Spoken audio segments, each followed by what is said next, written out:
Welcome back, everyone. Here's another installment of my Manatee fishing boat restoration.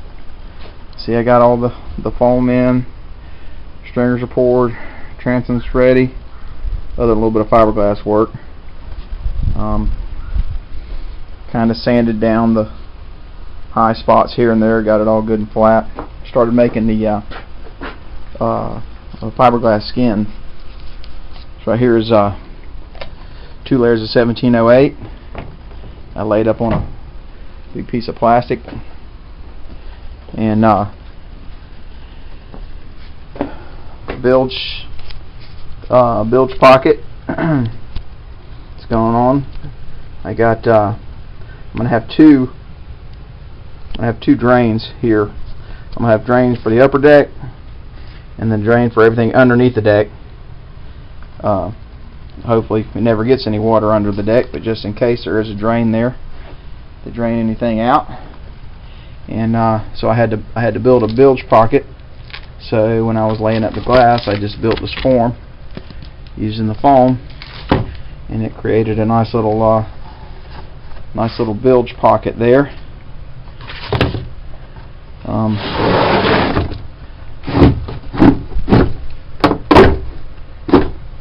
Gonna lay right on in, glue it down, mix up some PV, glue it in place. I'll be drilling another hole here, to be able to drain the water off the top of the deck. And I'll continue. I'll make another panel for this section, another 4-foot wide panel, and then finish up with the section all the way up to the bow.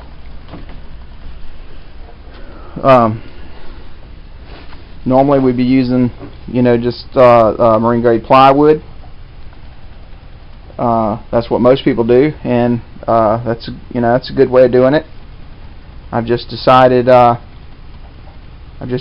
do something different to try, and I don't have any wood in the stringers or the transom, so I'm going to try and keep the deck with no wood either. So I'm going to try this new product that's out. It's actually made for stringers and transoms, but it's a Key Industries product. I talked with the owner, and he said that they also do decks with it, and it's a two-part deal. And it comes with a little stabilizer. You put the stabilizer in part B, mix it up, shake it up real good, and it turns it into a green color. And then you just two equal amounts, mix it up, and it goes off pretty quick. So I'm gonna have to do it in small sections. This was the panel that I used to lay up the skin with, and it's wall protection. I think it's made out of some kind of plastic. It didn't stick, but it was pretty tough peeling it off of there. I was working up a sweat getting it out of there.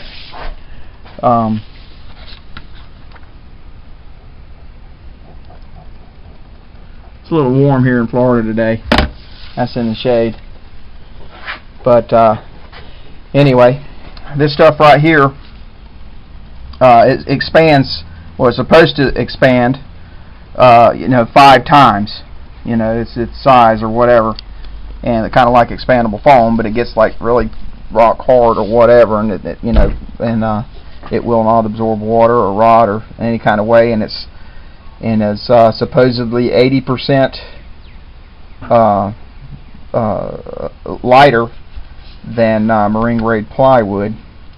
So the plan is to what I'm going to do is I'm going to install some little screeds, 1/2 inch thick. I'm thinking about using like PVC pipe, and then I'm going to pour the stuff in the middle, and I'm going to make my own. They said you can use a roller, but I think I'm going to make my own trowel that's got little notches on each side that will, because it's only going to go down like 1/8 of an inch thick, and then it's going to expand up to about 5/8 of an inch, 1/2 inch 5/8, and I'm hoping that it'll expand up to the top of my screeds, and then that way I can sand it down even with the top of the screeds.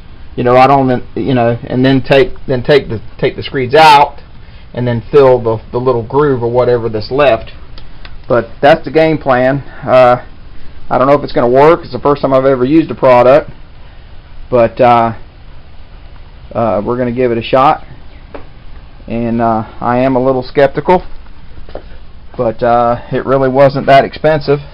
It was only a little bit more than the marine grade plywood, and it's theoretically, if I did the calculations right, there's enough to do the whole deck plus the upper deck, the casting deck in the front, plus some extra. So anyway, we'll see how that goes, and